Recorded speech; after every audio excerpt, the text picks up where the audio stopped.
Hello everyone, welcome to হেনামনির রান্নাঘর। আজ আমি তৈরি করে দেখাবো একেবারে অনুষ্ঠান বাড়ির মতো মটন কষা। একেবারে অসাধারণ স্বাদের খেতে হয়। খাসির মাংসের যে একটা আষ্টে গন্ধ থাকে সেটাও থাকবে না। এত দারুণ খেতে লাগবে, মনে হবে অনুষ্ঠান বাড়িতেই খাচ্ছি। আশা করছি আমার এই রেসিপিটা আপনাদের ভালো লাগবে। ভালো লাগলে ভিডিওতে একটি লাইক দিয়ে আমার পাশে থাকার জন্য প্লিজ আমার চ্যানেলটিকে সাবস্ক্রাইব করে নেবেন। রেসিপি কেমন লেগেছে অবশ্যই কমেন্ট করে জানাবেন। আসুন তাহলে দেখে নিই আমি কিভাবে তৈরি করছি। সবার প্রথমে আমি গ্যাসের ফ্লেম অন করে একটি কড়াই বসিয়ে দিয়েছি আর দিয়ে দিলাম হাফ কাপ সাদা তেল। এখানে কিছু আমি গোটা গরম মশলা ফোড়ন দেবো। এখানে এলাচ, লবঙ্গ, দারচিনি আর 1 চামচ নিয়েছি জিরে আর নিয়েছি 2টো তেজপাতা। সমস্ত গোটা গরম মশলাগুলোকে আমি কয়েক সেকেন্ড ভেজে নিয়েছি। এখন দিয়ে দিচ্ছি 2 কাপ পেঁয়াজ কুচি। এই মটন কষাতে একটু পেঁয়াজ কুচি বেশিই লাগে। এখন আমি পেঁয়াজটাকে একটু ভেজে নেব।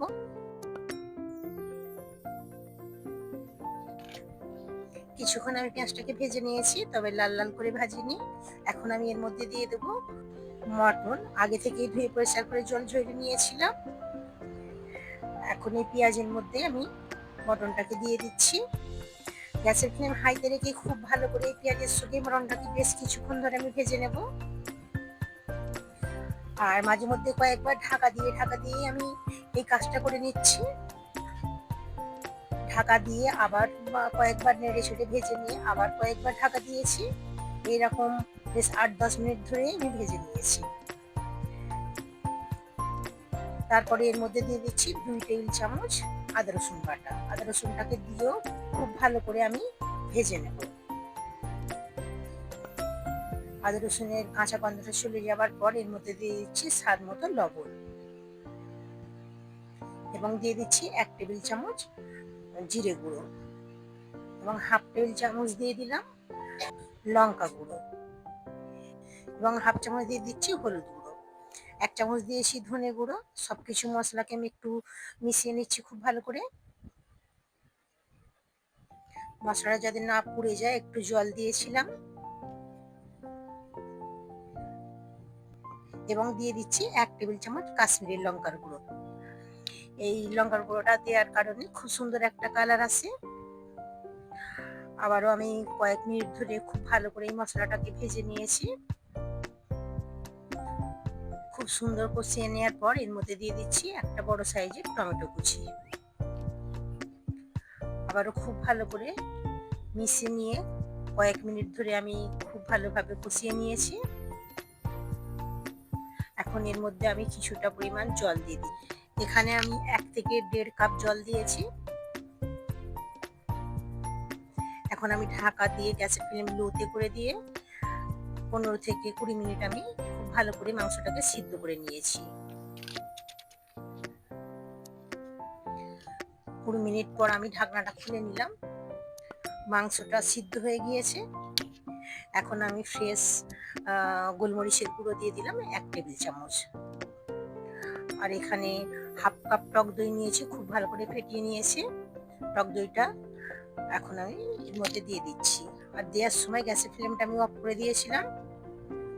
টক দইটা খুব ভালো করে মিশিয়ে নেওয়ার পর গ্যাসের ফ্লেম আবার অন করে নিয়েছি।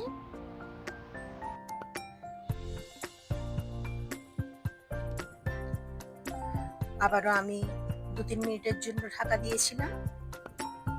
ঢাকনাটা খুলে নিয়ে আবারও খুব সুন্দর করে আমি কষিয়ে নিচ্ছি। খুব সুন্দর করে কষিয়ে নেওয়ার পর এখন আমি জল দিয়ে দেবো। এখানে আমার প্রয়োজন মতো আমি জল দিয়েছি। আপনারা আপনাদের প্রয়োজন মতো জল দিয়ে নেবেন, যতটা গ্রেভি রাখতে চাইবেন। এখন আমি এর মধ্যে দিয়ে দিচ্ছি 1 চামচ গরম মশলা। আবার একটু মিশিয়ে নিচ্ছি।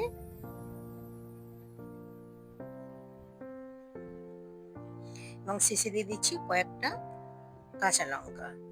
আবারও ঢাকা দিয়ে দিলাম। 5 মিনিটের মতো ঢাকা দিয়েছিলাম এবং সবশেষে দিয়ে দিচ্ছি ধনেপাতা কুচি। আবারও আমি ঢাকা দিয়ে 2 মিনিটের মতো রান্না করে নেব। রান্নাটা আমার কমপ্লিট হয়ে গিয়েছে। এখন আপনাদের পরিবেশন করে দেখাচ্ছি।